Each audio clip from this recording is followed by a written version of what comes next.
Buenos días a todos de nuevo en este cuarto seminario del proyecto de IDONE, en el cual iniciamos una serie de 4 sesiones que van a estar dedicadas a analizar la dramaturgia de 4 libretos de Pietro Metastasio.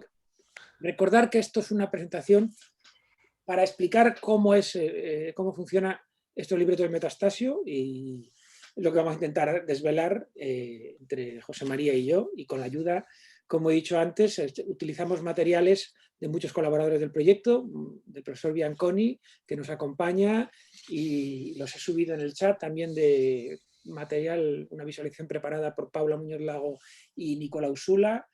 Entonces, vamos a comenzar. Voy a empezar compartiendo la pantalla de la presentación.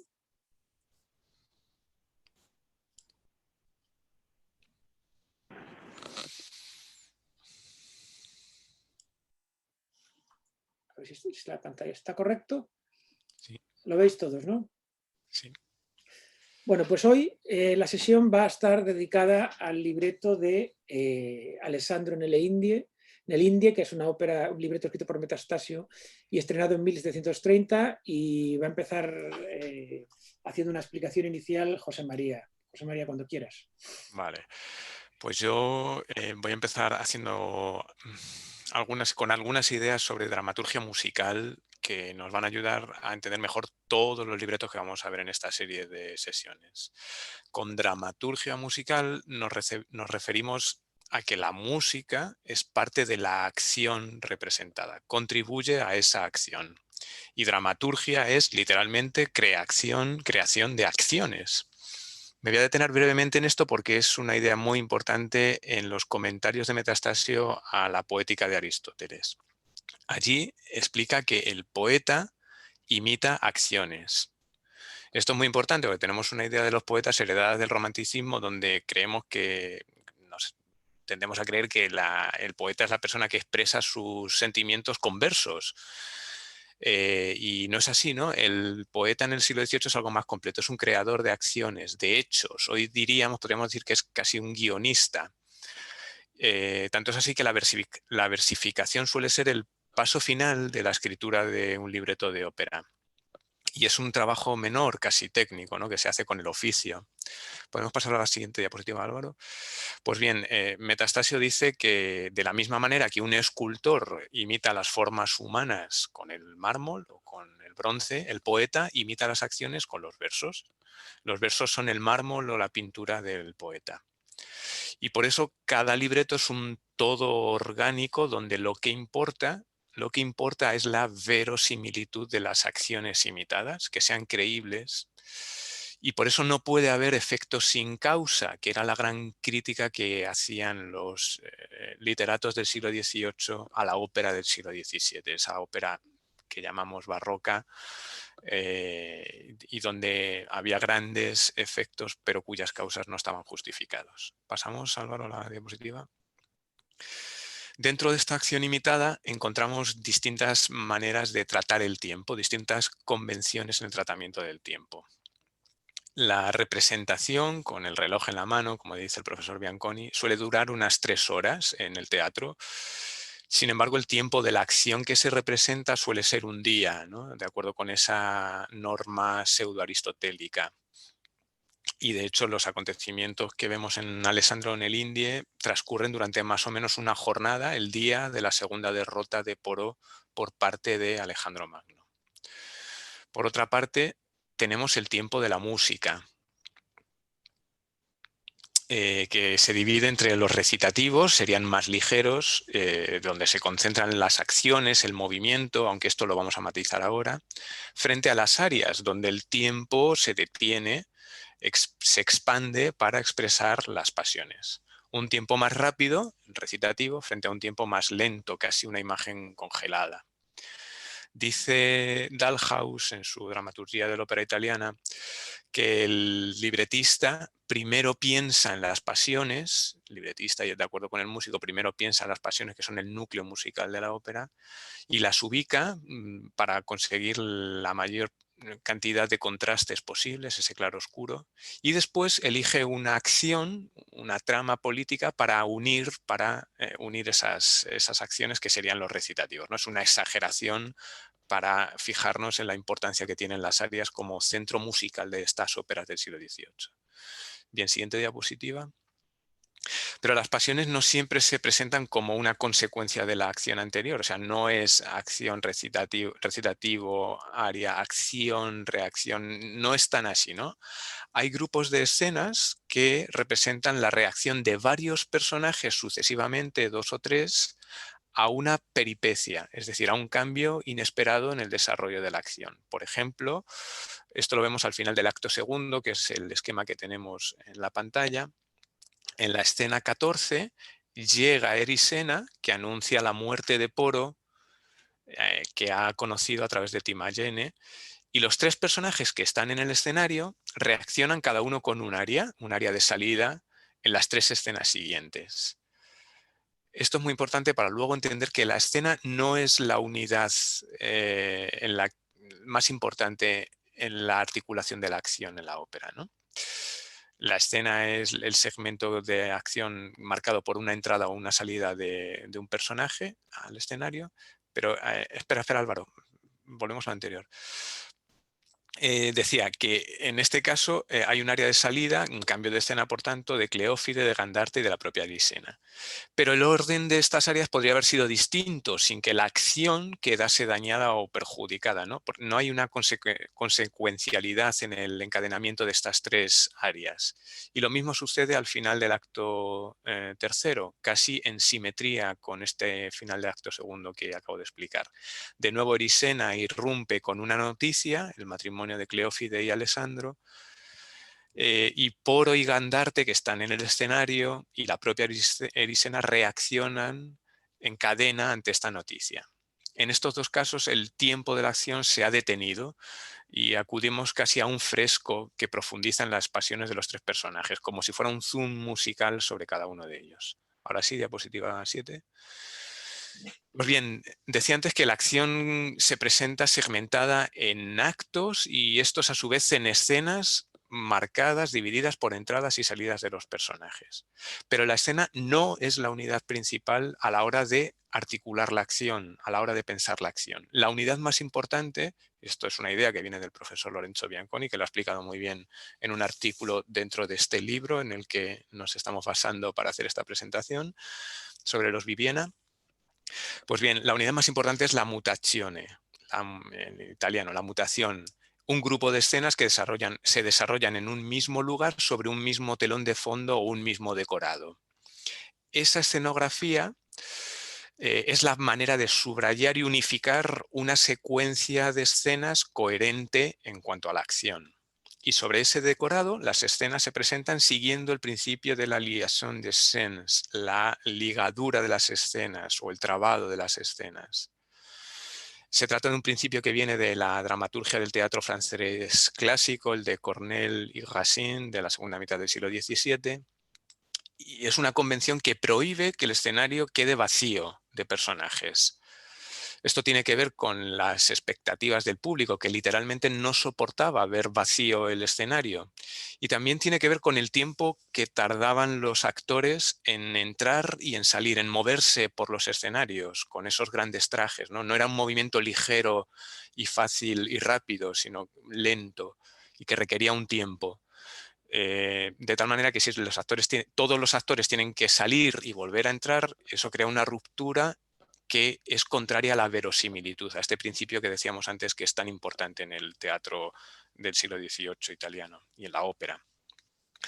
De aquí que todas las mutazioni que habéis visto en este esqueleto constelación, que luego veremos más en profundidad, en todas ellas se ve que hay un personaje de cada escena que permanece en la escena siguiente, de tal manera que se evita ese vacío del escenario. Adelante, Álvaro. Bueno, pues lo ha dicho José María, lo más importante de una ópera y de una tragedia, según Aristóteles, es la acción. Sin acción no puede haber tragedia, pero sí, sin personajes sí, dice Aristóteles. Lo que quiere decir realmente no es que no pueda haber, tiene que haber personajes en escena, pero no es tan importante quiénes son los personajes como lo que les ocurre. Aunque esto sea cierto, también dice Aristóteles que los personajes son el segundo elemento más importante de una tragedia. Y un tema recurrente en el estudio de cuando se habla de Metastasio, sobre todo desde fuera, es simplificar diciendo pues, que casi siempre tiene un conjunto de personajes que son muy similares. Siempre son 6 personajes en los que hay un monarca y unas parejas de enamorados. Y es verdad que Metastasio se sujeta a un esquema, pero dentro de ese esquema juega con una serie de parámetros que le ofrecen una variedad inmensa. Y esto lo anticipo ahora, pero solo se verá con claridad cuando hayamos visto varias óperas. Y yo he identificado una serie de claves que utiliza Metastasio para definir a los personajes y que va a ser muy importante porque en función de esas claves la respuesta, o sea, la pasión que experimentan y que expresan los personajes, como consecuencia de una acción va a ser distinta. Por ejemplo, que Cleófide se entera de que ha muerto Poro, pues le produce una pasión porque está enamorada de Poro, pero a otra persona quizás no le produzca la misma pasión. Entonces, esas claves yo he identificado 7. Es posible que haya personas en este foro que puedan ayudarnos a pulir esta idea, pero algunas ya son bien conocidas. Evidentemente, una muy importante y muy destacada es el estatus social. O sea, hay personajes que son monarcas o que son príncipes que son justo debajo del monarca. El monarca es el poder absoluto en el antiguo régimen. Hay algunos que son generales y confidentes. Podemos llegar a identificar hasta 4 niveles distintos. Cuando digo monarca no siempre se aplica. Yo en inglés le llamo el senior ruler, o sea, es el gobernante, porque hay en Catón y Útica, por ejemplo, no es un monarca, es un senador romano, pero es un regente, una persona con mando, como diríamos en España, con mando en plaza. Otro elemento importante es el género, o sea, personajes masculinos y femeninos, que están perfectamente delimitados en todas las óperas de Metastasio, a diferencia de la tradición del XVII, con la excepción de Aquila y Shiro, que es la única que tiene un travestimento. La filiación, o sea, la relación filial, las relaciones de sangre entre personajes, que delimitan en gran medida sus actuaciones. Y esto se verá mejor a lo largo de cuando hayamos visto varios libretos, porque las diferencias son, podríamos decir, abismales entre uno y otro. La dependencia, o sea, el hecho de que uno sea superior a otro o inferior, la subordinación, en este caso ahora lo vamos a ver ejemplos de todo ello. La pasión que rige la relación entre personajes, el hecho que haya amor, que haya odio, que haya amistad, que haya deseo. Hay otro elemento muy importante en todos los libretos, que es la ocultación de la identidad. O sea, que hay personajes que ocultan su identidad y eso puede ser fingida, o sea, que un personaje finja ser otro, como en Alessandro en el India, que vamos a ver enseguida, o no fingida, una ocultación que es consecuencia de un desconocimiento, de la ignorancia, que ocurre, por ejemplo, en el caso de Demofonte.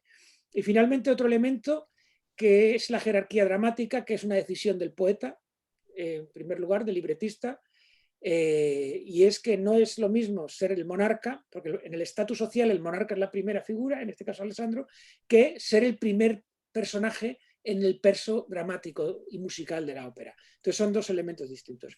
Si esto lo miramos en el caso de Alessandro en el Indie, lo podemos ver aquí. Aquí tenemos los personajes y a qué corresponde. Entonces tenemos en esta ópera 6 personajes.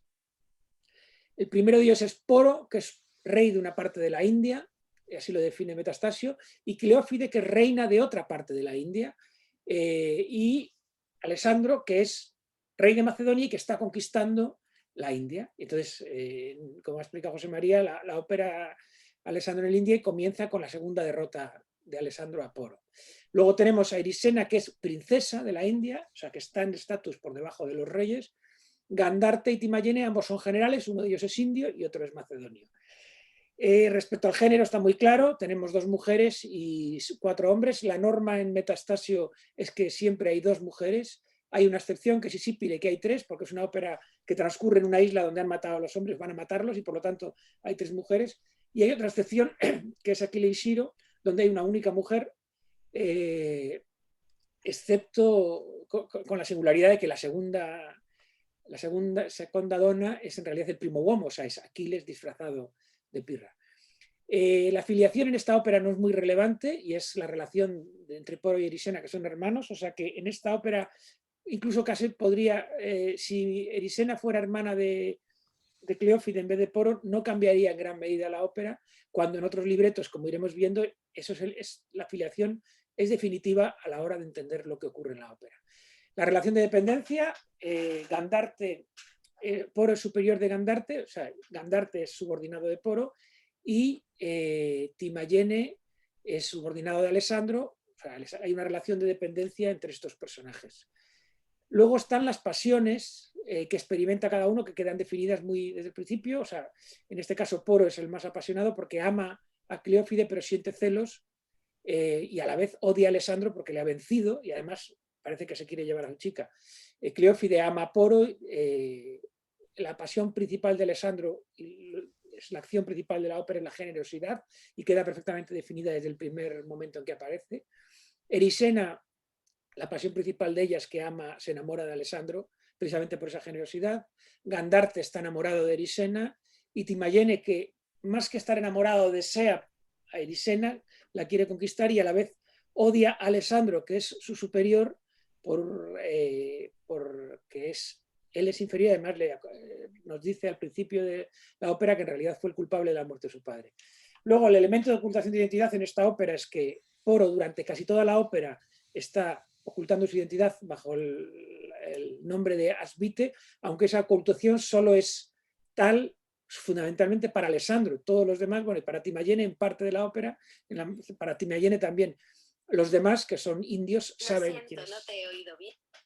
Saben quién es Poro. Y luego Gandarte, que desde la primera escena se disfraza de Poro, y sobre todo Alessandro y Timayene creen durante casi toda la ópera que es Poro. Y esos son elementos en los escritos de Metastasio, sobre todo en la disertación sobre la poética de Aristóteles, queda muy claro que él hace suya la idea de Aristóteles de que el reconocimiento final, la admisión, es uno de los elementos que más embellecen una tragedia, y por lo tanto lo utiliza como elemento fundamental en su planificación. Y luego está la jerarquía dramática. Como he dicho, una cosa es que Alessandro sea rey principal, el conquistador, y otra cosa es que sea el primer personaje. De hecho, el primer personaje dramáticamente es Poro, como iremos viendo. Y aquí tenemos un poquito representada la relación entre los distintos personajes. Creo que me estoy extendiendo mucho en esto. Si vais mirando de izquierda a derecha y de arriba a abajo, Poro ama a Cleófide, ha sido derrotado por Alessandro y tiene celos de él por Cleófide, es hermano de Erisena, superior de Gandarte y aliado de Timayene. Y Cleófide ama a Poro e intenta seducir a Alessandro por razones de estrategia política. Pero en cambio apenas tiene relación con los otros tres personajes. Su relación es muy tenue, no es relevante desde el punto de vista de las pasiones. Alessandro ha vencido a Poro, admira y respeta a Cleófide y se siente atraído por ella. No ama a Erisena, que le ama a él en cambio. Respeta a Gandarte por su comportamiento ejemplar y es el superior de Timayene, pero es traicionado por Timayene. Y así podríamos, no me voy a extender en todos, pero este cuadro nos ayuda a entender cuáles son las relaciones que existen entre los personajes y que son las que explican sus acciones. Y después, aquí lo ha representado visualmente, tenemos tres niveles. El nivel de los monarcas. Hay tres reyes en esta ópera. Es verdad que Alessandro es el principal, primero porque es el triunfador y segundo porque es el griego civilizador que está trayendo a los indios un modelo de gobierno y además un modelo humano en el control de las pasiones. De hecho, Alessandro, una de las características que tiene es que es perfectamente controlado, a diferencia de Poro, que es un personaje que está todo el rato dominado por sus pasiones. Por esa razón, aunque se llame Alessandro en el Indie, Alessandro no es el protagonista, porque en el fondo tiene relativamente poco interés porque es demasiado controlado. En cambio, Poro, que es un personaje, entre comillas, descontrolado, pues tiene mucho más interés dramático. Y tenemos aquí las relaciones entre cada personaje, la traición de Timayene a Alessandro, el intento de Cleófides, el interés por seducir a Alessandro para proteger a Poro, el amor de Erisena por Alessandro y el de Gandarte por Erisena, etc. Perdonad que se me ha movido al mover el ratón. Y traigo aquí una cita de Metastasio, en el cual dice que para él la fuerza y la importancia y la pasión de una de las partes es lo más importante, y no la corona, el cetro, el manto, la guardia, los pajes o la dirita o la sinistra, que se refiere a una tradición que había de que en escena el lugar derecho era reservado para los personajes principales. O sea que esto lo deja muy claro en su correspondencia, en este caso una carta que escribió a Johann Adolf Hasse. Bueno, y ahora le devuelvo el testigo a José María, que va a empezar a desgranar la dramaturgia de esta ópera. Sí, antes habíamos puesto unas imágenes para que os hagáis una imagen, una idea visual de los personajes. Aquí vemos un cuadro de Le Brun en un grabado del 18. Siguiente vemos a Alessandro como está venciendo a Poro, a izquierda Alessandro, a la derecha a Poro. Y la siguiente, este es un grabado, un dibujo preparatorio de Tiepolo, atribuido a Tiepolo, donde de nuevo vemos a Alessandro sobre Babieca venciendo a Poro, a la derecha derrotado, y aquí es un grabado de principios del siglo XIX de las obras de Racine, donde se ve muy bien la idea de que Alessandro es en realidad una estatua griega, como si fuera un Praxíteles, ¿no? De una estatua del clasicismo griego, representando todos esos ideales que refleja esta imagen muy bien también el ideal que tenía Metastasio al construir al personaje en la ópera. Pues pasamos al análisis más concreto de la acción, de la trama y de las pasiones en la ópera. La vamos a desgranar por mutaciones. Aquí veis la representación gráfica realizada por Nicolau Sula y por Paula Muñoz de los actos, donde se ve la colocación de cada una de las áreas en relación con el número total de versos, que es lo que tenemos a la izquierda de cada uno de los actos. Es otra forma de visualización complementaria de los materiales que os habíamos enviado y en los que vamos a profundizar a continuación. Adelante, Álvaro. Acto primero. Y lo vamos a dividir por mutaciones, precisamente siguiendo esa idea del profesor Bianconi, como hemos explicado. La primera ocupa de la escena 1 a la 5, donde se ve el campo de batalla en una de las riberas del Lidaspe con los despojos del ejército de Poro derrotado por Alessandro. Hay que tener muy claro que la ópera está cambiando continuamente entre las dos orillas del Lidaspe. La orilla donde está el ejército de Alessandro y la orilla donde está el palacio de Cleófide. Pues empezamos en la parte de donde está los griegos han ganado al ejército de Poro y es lo que vemos en la escena inicial. Que nos presenta la exposición y ocurre con la acción ya empezada, ¿no? In media res, en medio de la acción.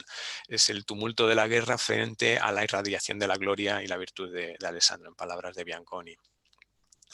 Poro empieza luchando contra Alessandro, bueno, lamentándose de la derrota y de que todos, esto es muy importante para luego entender la conclusión final, todos los militares de Poro están huyendo y Poro se dirige a ellos para decirles que es una cobardía el hecho de huir y que se atengan a razones y se queden, pero al darse cuenta de que no consigue convencerlos, empieza a razonar consigo mismo.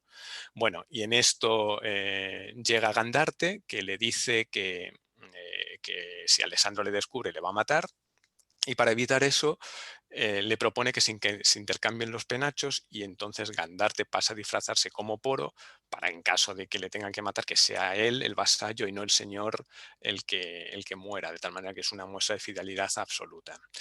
Llega Alessandro, que demuestra su magnanimidad hacia Poro, le da una espada sin saber que es Poro y Poro reacciona diciendo que no sabe a quién le está dando la espada y que puede volverse ese gesto de magnanimidad en contra de él. Después Poro se marcha, el Poro disfrazado se marcha, llega Erisena encadenada por Timagene, que es el general griego de Alessandro, y llega encadenada como regalo de los propios indios, como una especie de homenaje a Alejandro. Alejandro reacciona ofendido por esto y libera a Erisena y encadena a quienes la habían traído presa. Pasamos. Y seguimos, sí.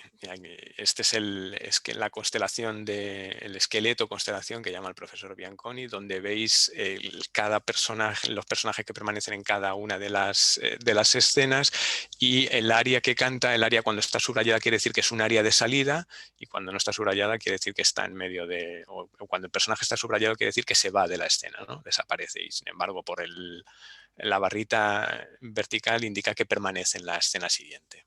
Y aquí tenéis la colocación de las arias que va a explicar Álvaro en sus pasiones. Bueno, esto va para los copistas. Aquí empezáis a ver las áreas que habéis estado copiando durante más de un año y intentamos ahora explicar qué es lo que ocurre en cada una de las áreas. Vamos a ser sucintos, pero como ha explicado José María, en la primera aria que la canta Gandarte es el aria que canta cuando se queda solo y se pone el penacho de la corona de Poro y se siente, él percibe la emoción de ser como un rey y dice que es un precio ligero dar su vida por su señor si a cambio se va a sentir como él vistiendo con su corona. Y entonces, utilizando las categorías que discutimos hace algunas semanas de Descartes, pues esto sería un ejemplo de emulación, porque él está emulando, se siente imbuido por la grandeza del monarca, que en este caso sería Poro. La siguiente aria que la canta Poro a Alessandro cuando Alessandro le perdona la vida sin saber que es Poro y le entrega de regalo nada menos que la espada de Darío, pues Poro reacciona con un cierto desprecio, sobre todo con indignación, porque él se siente más humillado todavía por haber sido vencido al ver que encima le perdona la vida y le trata con generosidad, y es cuando le avisa de que a lo mejor se está equivocando.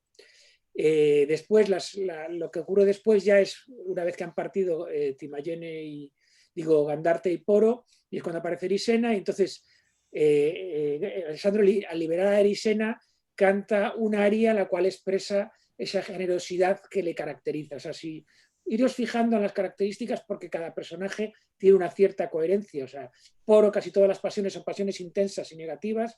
En el caso de Alessandro son siempre pasiones positivas, controladas, o sea, no son muy intensas. ¿Por qué? Porque es un hombre que controla sus pasiones.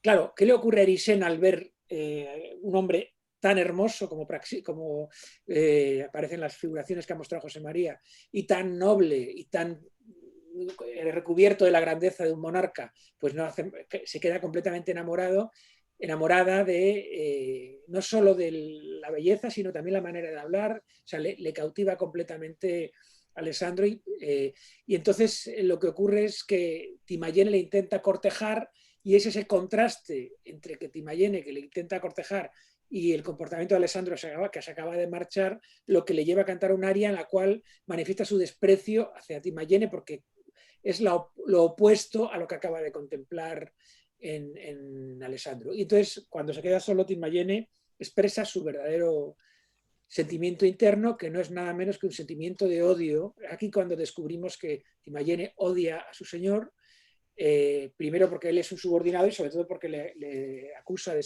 haber causado la muerte de su padre. Y aquí es donde sabemos que este personaje, a pesar de ser del bando macedonio, va a actuar en contra de los intereses de Alessandro.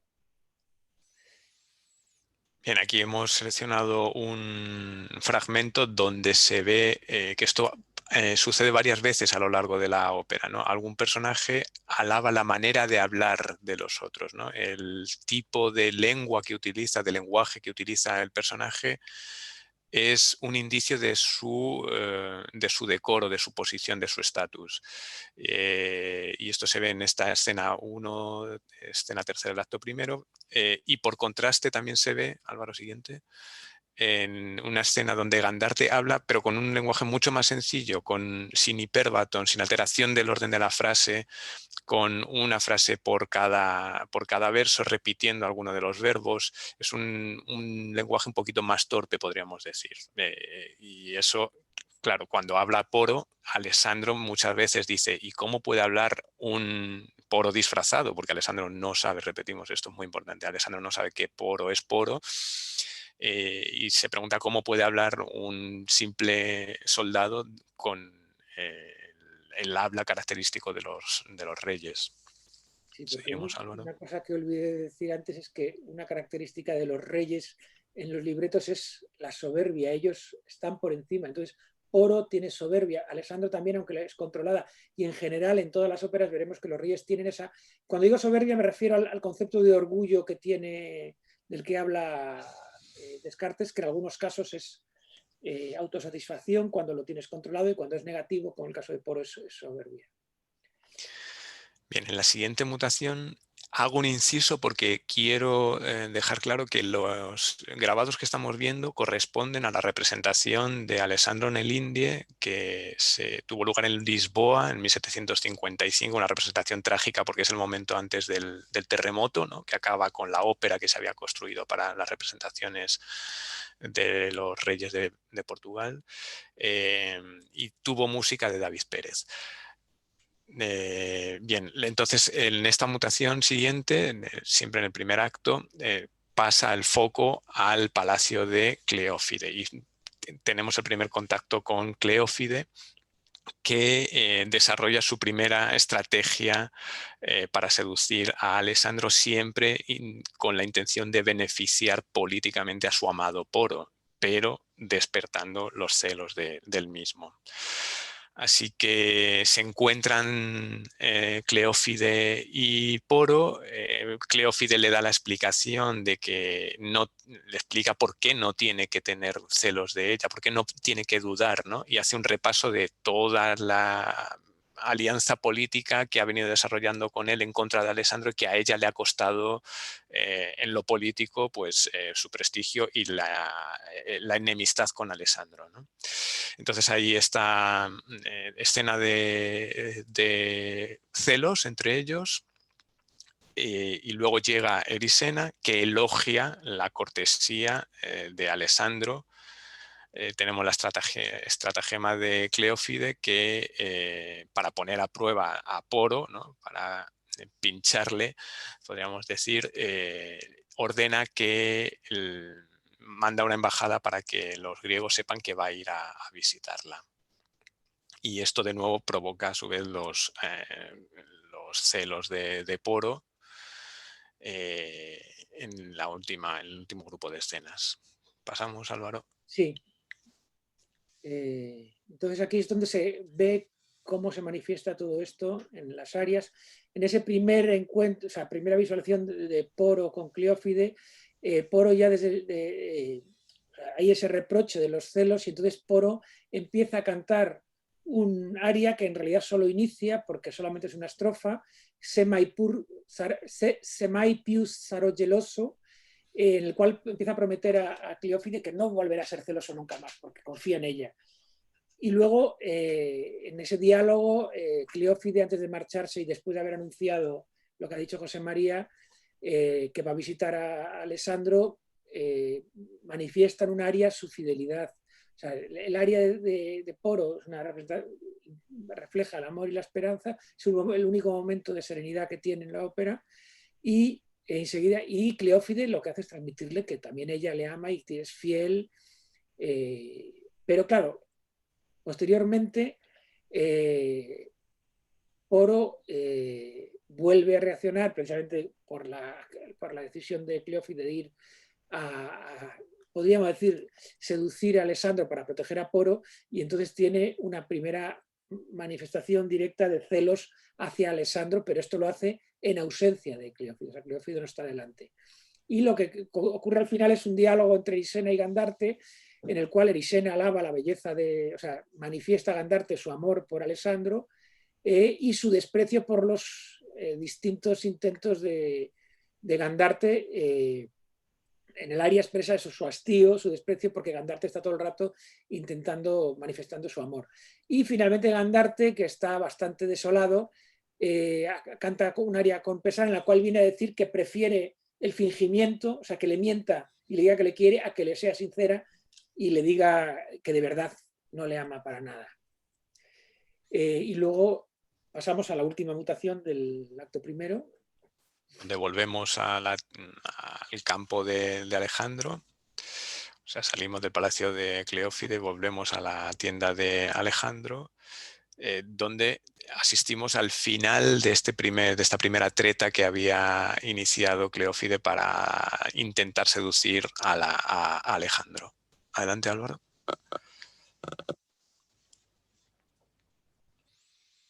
Este es el grabado de la tienda real de Alejandro en la ribera del Lidaspe.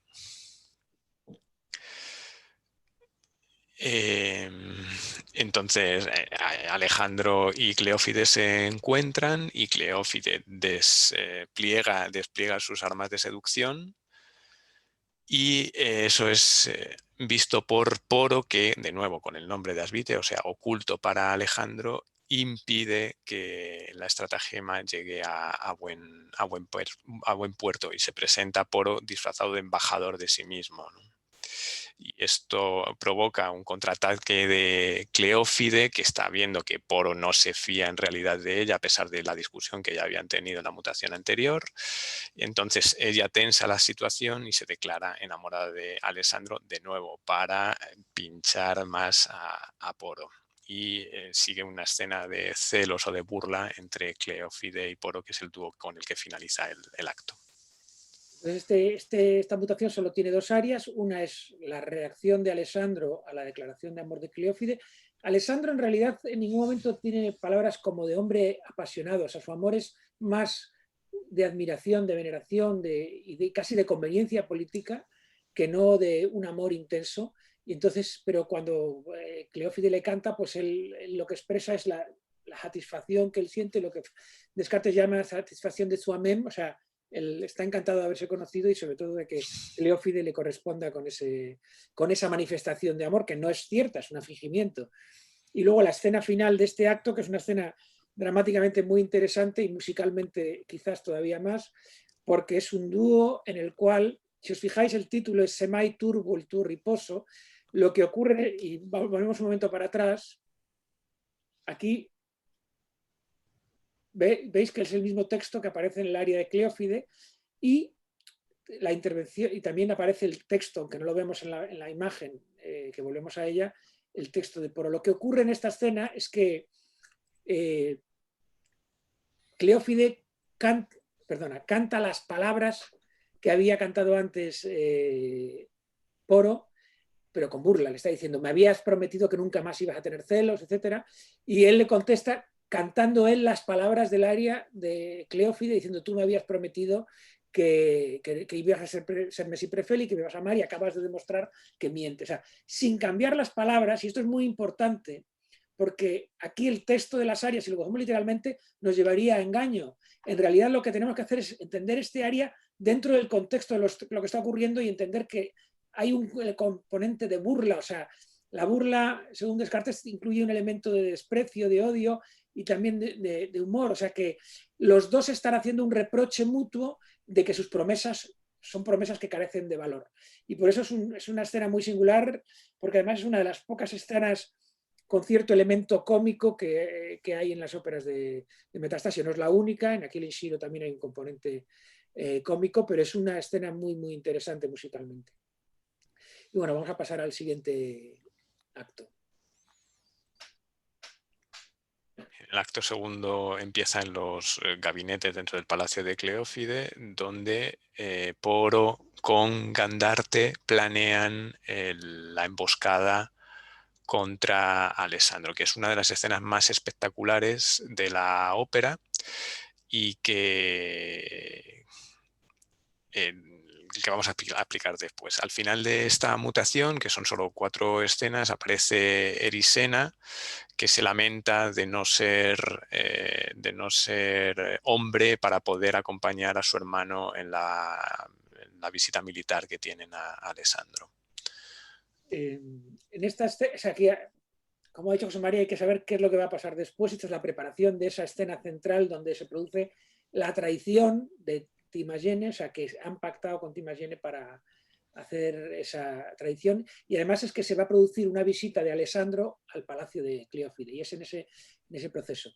Y entonces, lo que ocurre desde el punto de vista musical es que Erisena, sin saberlo de la traición, quiere asistir a la llegada de Alessandro porque está enamorada de él y Poro le dice que no puede hacerlo porque no es algo propio de una mujer. Entonces Erisena en este área se lamenta de no ser una amazona, o sea, manifiesta su pesar porque por ser una mujer dentro de un sistema social en el cual las mujeres tienen un rol limitado y en cambio si estuviera en otro sistema social como el de las amazonas ella iría como una guerrera a recibir también a Poro.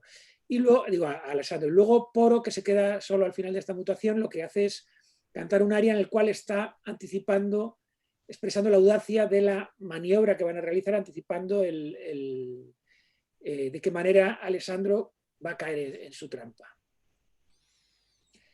Pasamos a la siguiente mutación, que es la del puente. El ataque, ¿no? La emboscada en el puente, que escenográficamente tuvo que ser una mutación muy espectacular y de hecho está justo en el corazón de la ópera, ¿no? Es como la escena clave con un gran movimiento de comparsas, de personajes figurantes en la escena y también de máquinas heredadas del barroco, de estas máquinas que hacían que el aspecto visual fuera muy espectacular. En la traducción española del texto leemos esta descripción: campaña poblada de antiguos edificios dispuestos por Cleofe, que es la traducción española del nombre de Cleófide, para el ejército macedonio, el puente que se ve justo ahí en el medio por el que están cruzando los macedonios, y al otro lado el campo de Alejandro con los elefantes, las torres, los carros, etc. Y lo que ocurre en el siguiente diapositiva es esto: justo en la primera escena, en la escena 2.5, segundo acto, escena 5, dice Céspedes, que no me sabía el nombre antes en la traducción española, dice: vensen los indianos salir con ímpetu por ambos lados cerca del río, acometiendo a los macedonios, y Poro acomete a Alejandro. Corre Gandarte con algunos al medio del puente a impedir el paso del ejército griego. ¿No? Esto es lo que habían pactado con Timagene, que la guardia pretoriana de Alessandro iba a traicionarle y él se iba a quedar sin defensa y aislado al otro lado del río sin posibilidad de auxilio, ¿no? Pero algo falla, luego lo veremos. Y mientras dura el encuentro van algunos gastadores a derrocar el puente. El puente cae. El cual se ve vacilar y últimamente caer. Asustados de la ruina, se retiran los macedonios, todo el mundo sale despavorido, que peleaban de la parte de allá, de la otra parte del puente, y Gandarte queda con algunos de los suyos sobre las ruinas. Bien, lo que ocurre, y luego esto solo se sabrá después, es que los guardaespaldas más cercanos a Alessandro, en el último momento, Alessandro decide cambiarlos cambiar a los hombres de su confianza, y esto hace que la emboscada fracase. Y en el resto de las escenas, todo esto, repito, ocurre en la escena 2.5, vuelve Poro, se reencuentra con Cleófide, hay una boda simbólica, se casan simbólicamente, pero al verse rodeados por los enemigos, Poro quiere matar a Cleófide para evitar la deshonra de verla atrapada por los enemigos. Y en ese momento llega Alessandro, que salva a Cleófide de esa muerte por parte de Poro. A su vez, Cleófide salva a Poro de Alessandro, por lo que tenemos en cuanto a la acción, la magnanimidad de Alessandro, de Cleófide y de Poro. Y al final, en esas escenas de la 9ª a la 11ª, tenemos la estrategia para que la acción siga desarrollándose, y es que Timagene da a Poro, pensando que es Asvite, un papel donde explica por qué ha fracasado la emboscada, y poniéndose todavía a disposición del propio Poro para intentar volver a matar a Alessandro, ¿no? O sea, sancionando su fidelidad a Poro, la de Timagene a Poro. Y aquí tenemos las arias. Hay una primera que es un dúo, que es la boda que están intentando hacer una boda ante los dioses, que es un tipo de escena que aparece varias veces en Metastasio, para unirse, Poro y Cleófide, y es cuando de repente aparecen los griegos y entonces Poro intenta matar a Cleófide. Entonces esto cantan un dueto, que es un dueto breve y que además está en medio de la escena, como veis no está subrayado, en el cual expresan su amor y su compromiso matrimonial. Posteriormente,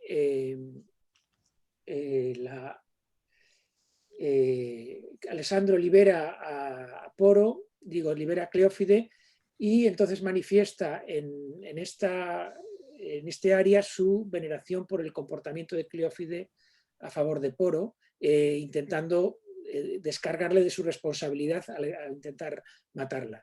Y cuando Poro está prisionero de Timayen, en la siguiente escena viene una de las arias más famosas de la ópera, porque Cleófide canta a Asvite le pide que transmita a Poro un mensaje, pero en realidad Poro es Asvite, entonces le está diciendo, dile a Poro que yo te soy fiel, que te amo, que te adoro, que le amo, que le adoro, pero se lo está diciendo a Poro. Es una escena dramáticamente muy interesante porque al estar Timayene delante sin saber que Asvite es Poro, ella tiene que ocultar y cantar fingiendo, ¿no? Y luego las dos últimas áreas, es una escena, un área de amor y de veneración, y luego las dos últimas áreas, una es en la que Poro, perdón, es que hay una ambulancia pasando, Poro manifiesta que, que, que es un guerrero que tiene que seguir peleando, o sea que el caballo que está acostumbrado a luchar en la batalla continúa batallando hasta el final, que es una mezcla de indignación y de audacia. Y luego Timayene al final canta o sea, la bajeza, o sea, expresa la bajeza de su comportamiento moral en este área con la que cierra la mutación.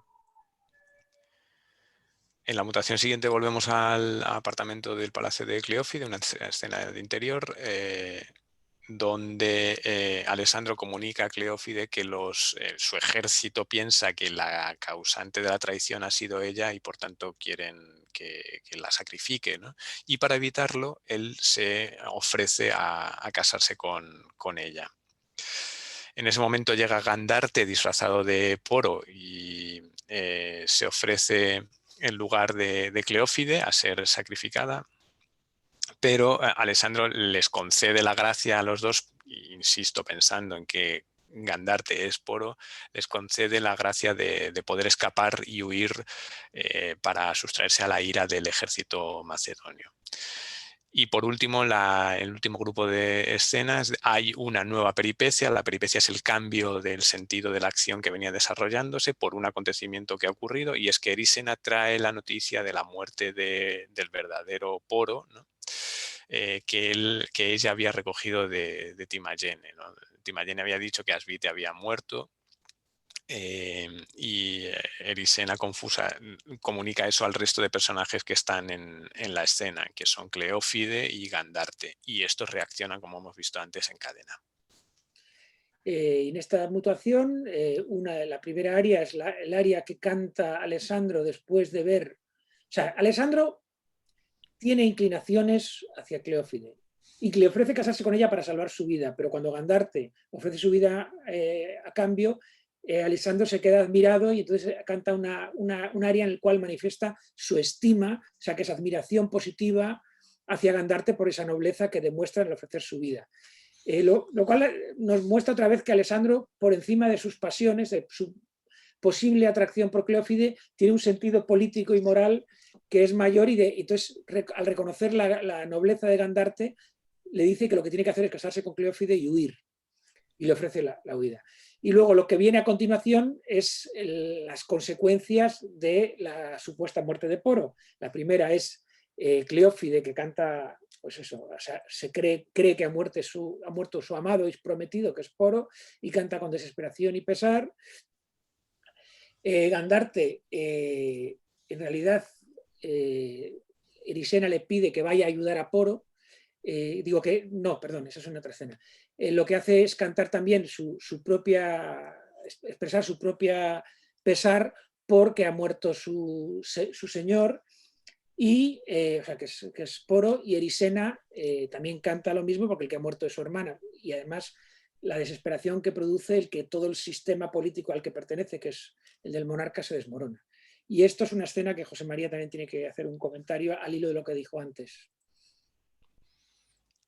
Sí, que aquí están de nuevo encadenadas las áreas, y en realidad daría igual que se presentaran de otra manera, la acción sería la misma, lo único que Metastasio concentra el peso en uno de los personajes secundarios, Erisena, que cumplen la función de resumir la acción que ha ocurrido en la mutación, como ocurre también con otros personajes como Gandarte y Timagene, que tienen áreas al final de la mutación, que eso en la economía de la ópera seria del siglo XVIII, de la ópera pública, es un lugar preeminente, ¿no? Cantar al final de la mutación da realce al personaje que la canta, al cantante, y tiene que ver con eso, ¿no? No porque desde el punto de vista de la acción sea más importante el personaje, sino por una cuestión de producción eh, operística.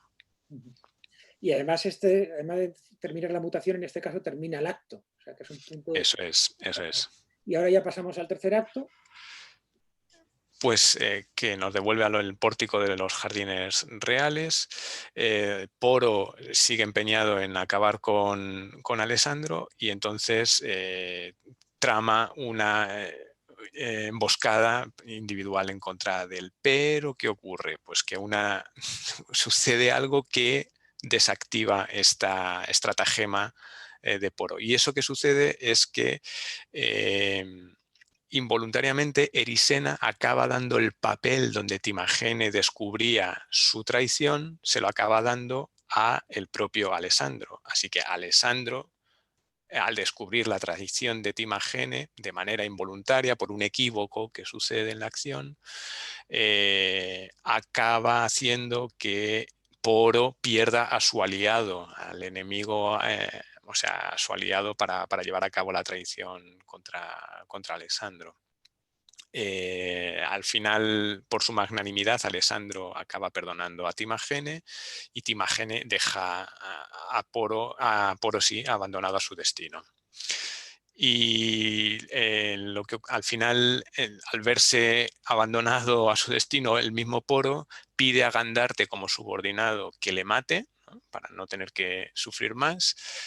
Gandarte parece que se presta, pero como es fiel y no puede hacerlo, al ir a matar a Poro, intenta matarse a sí mismo y en ese momento llega Erisena y anuncia que Cleófide y Alessandro están a punto de casarse. Una nueva peripecia que desata más aún los celos de Poro y le imprime el deseo de matar directamente a Alessandro, él en el templo donde se están casando, ¿no? Y esta es una escena llena de acción y de pasiones. Es muy, muy compleja. Entonces, lo primero que ocurre es el momento en que Poro está hablando con Erisena y le explica la trama que está preparando para matar a Alessandro, y es un área que manifiesta ira, porque en realidad es esencialmente el odio a su enemigo y a su vencedor.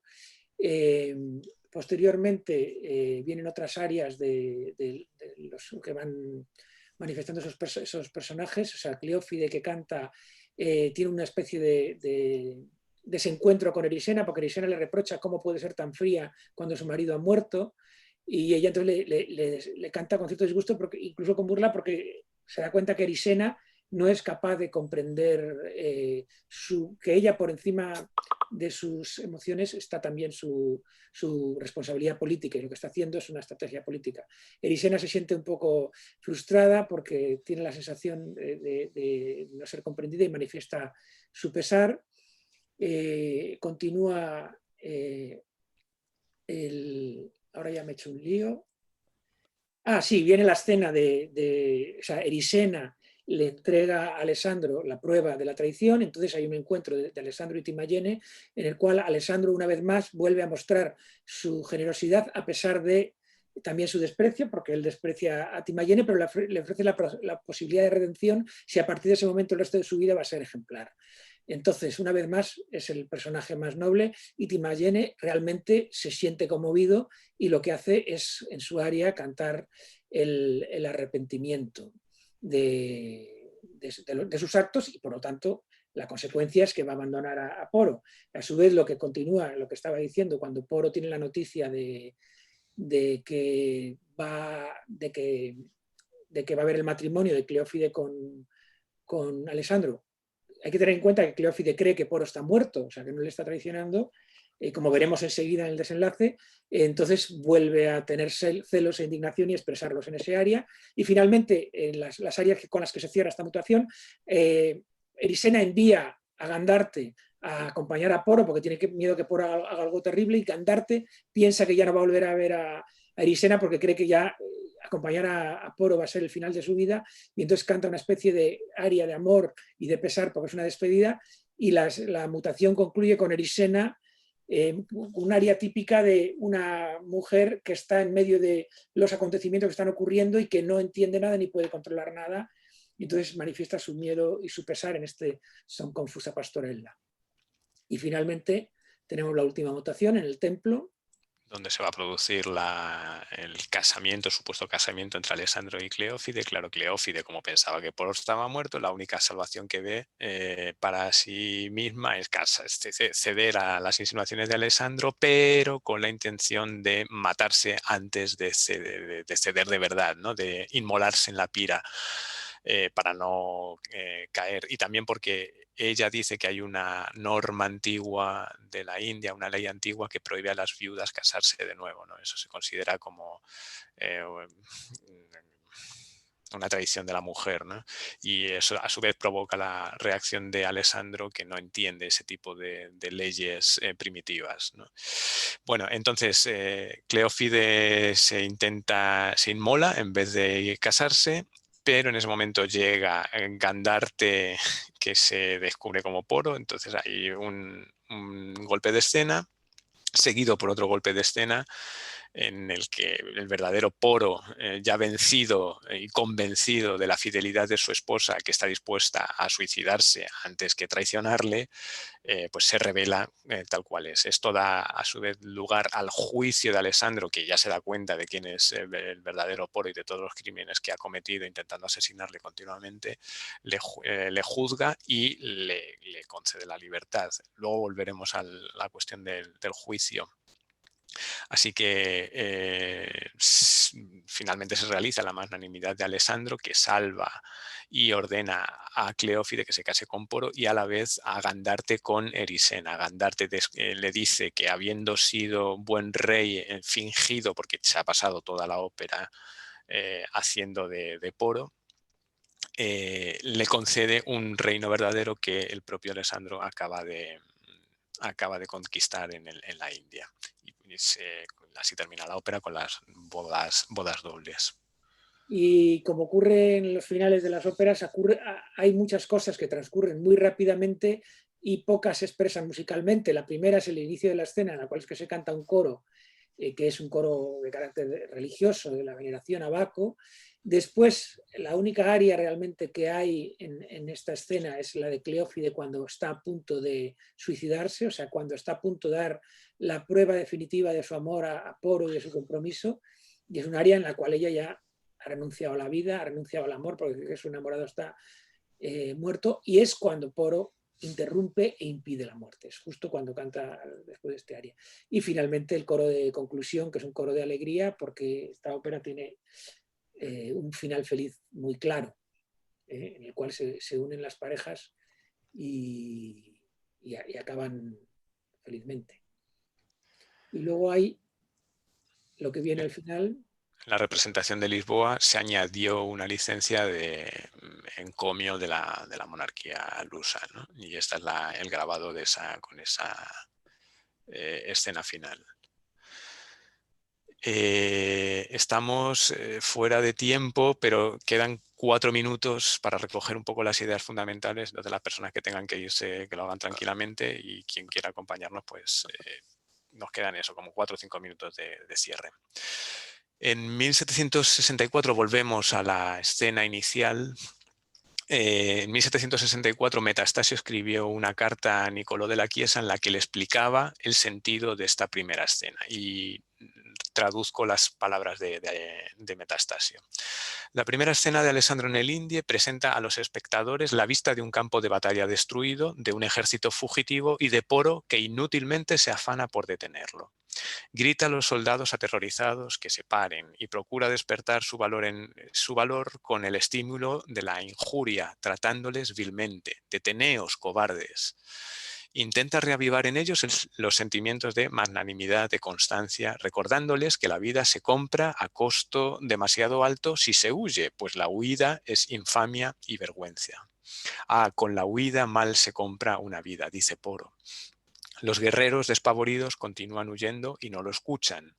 Entonces Poro pierde la esperanza de que se detengan y, dirigiéndose a sí mismo y ya no a los fugitivos, casi en un tono de reproche, se dice: ¿con quién hablo? ¿Cómo puedo pretender que gente movida por el miedo, por la pasión del miedo, sea capaz de escucharme, de recordar las leyes de la obediencia y del deber? Atención a esta idea de las leyes.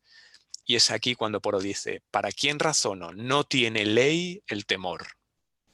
Así que el actor que representa el papel de Poro no debe decir las palabras «aquí rayono», «con quién razono», hacia los soldados, sino a sí mismo o bien a los espectadores, y nunca en tono imperioso, sino más bien de un hombre que se condena a sí mismo por haber hecho un intento inútil. Hasta aquí la cita de Metastasio. En la última escena de la ópera, durante el juicio de Alessandro a Poro, Poro reconoce su culpa y pregunta a Alessandro cuál va a ser su condena, o sea, los mismos términos que estábamos viendo en la carta de Metastasio. Alessandro le responde que tiene que ser él mismo quien la escoja y le dice: yo quiero que tú mismo te prescribas a ti las leyes, como revocando esa escena inicial. Y Poro, resignado a la voluntad de Alessandro, pide únicamente que el castigo sea digno de un monarca. En el fondo, Alessandro está civilizando a Poro cuando le insta a prescribirse a sí mismo las leyes. Y las leyes son la máxima conquista del mundo clásico, representado por Alessandro, y también del siglo XVIII. Las leyes de las que están hablando son también las leyes que gobiernan las pasiones, esas leyes cartesianas de las que hablábamos. Alessandro insufla en Poro la racionalidad para dominar las pasiones, para que no vuelva a caer presa de las mismas, presa de la irracionalidad. Poro, cuando se presenta en la primera escena, es consciente de que no puede razonar con los hombres cuando están presos del pánico y del miedo. Y este es el tema de la ópera. Por esto el protagonista musical de la misma es el propio Poro, con nada menos que 7 arias y 2 duetos, es decir, 4 números protagonistas más que Alessandro, como decía Álvaro antes. En este sentido, y vuelvo a la cuestión de la dramaturgia, más que una acción política, la ópera nos presenta una reflexión sobre una de las pasiones más poderosas, los celos. Y la música, concentrada en las arias, pone el acento precisamente en esas pasiones. Es como si los compositores con su música terminasen de colorear el mármol que son los versos de Metastasio, terminasen de perfilar los claroscuros, los matices del drama. Bueno, hasta aquí ahora sí, mi parte. Aquí tenemos los créditos de las imágenes que hemos visto, que están cogidos de instituciones públicas, y en la siguiente de los libretos que hemos utilizado para los grabados. Y repito que en cuanto a bibliografía, el estudio fundamental que hemos seguido es el del profesor Bianconi en el catálogo sobre Ibi Viena, una exposición que hubo en Bolonia en 2001. Pues muchas gracias. Recordaros que esto es una presentación de un equipo, que aquí tenemos a los miembros del equipo, a los que quiero dar las gracias desde aquí, y también a todos los que habéis asistido, y en especial al profesor Bianconi, porque, como habéis podido escuchar, ha sido una magnífica influencia para nosotros y un modelo. Y nada, muchas gracias. Voy a suspender la proyección y la grabación, y lo que podemos hacer es continuar con un debate, los que tengáis tiempo, sobre lo que hemos estado hablando. Muchas gracias de nuevo a todos y hasta la siguiente, ya después del Año Nuevo.